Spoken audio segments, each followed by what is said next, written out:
দেশের দক্ষিণ পূর্বাঞ্চলে চলমান বন্যা পরিস্থিতিতে বৈষম্য বিরোধী ছাত্র আন্দোলনের উদ্যোগে তৃতীয় দিনের মতো গণত্রাণ কর্মসূচি চলছে। সকাল থেকে ঢাকা বিশ্ববিদ্যালয়ের টিএসসি এলাকায় ত্রাণ পৌঁছে দিতে মানুষের ঢল নামে। ব্যক্তিগত গাড়ি থেকে শুরু করে ট্রাক, সিএনজি, রিকশা বা হাতে করে অসংখ্য মানুষ ত্রাণ নিয়ে আসছেন। এছাড়া বিভিন্ন প্রতিষ্ঠানের উদ্যোগেও বিভিন্ন পরিবহন করে বন্যার্তদের জন্য খাবার, জামাকাপড়, ওষুধ ও প্রয়োজনীয় সামগ্রী নিয়ে আসা হচ্ছে।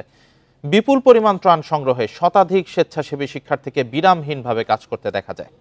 মাঝে মধ্যে ত্রাণের বহর খালি করতে হিমশিম খাচ্ছেন তারা। নগদ অর্থ ও শুকনো খাবার নিয়ে আসা হলেও পানি, খেজুর ও টিস্যুর স্বল্পতার কথা জানান স্বেচ্ছাসেবীরা। ত্রাণ সংগ্রহ কার্যক্রম সুষ্ঠুভাবে সম্পন্ন করতে আরও স্বেচ্ছাসেবী প্রয়োজনের কথাও উল্লেখ করেন তারা। আমি সবার জন্য টাকা দিতে পেরে আমার অনেক ভালো লাগছে। সব ধরনের উন্নয়ন ছিল, আমরা চেষ্টা করেছি যতটুকু আমাদের দ্বারা সম্ভব হয়েছে। ছাত্ররা যে এত উদ্যোগ নিয়েছে, মানে এটা আমাদের জন্য একটা গর্বের বিষয়। ঔষধটাও দরকার, স্যালাইন দরকার, তো মোটামুটি এইগুলো আর কি এখন পর্যাপ্ত আসা দরকার। খেজুরের পরিমাণ বেশি লাগবে, প্লাস হচ্ছে আপনার লাইটার লাগবে। খাবারের পাশাপাশি আসলে উদ্ধার কাজটা হচ্ছে চলমান রাখা উচিত।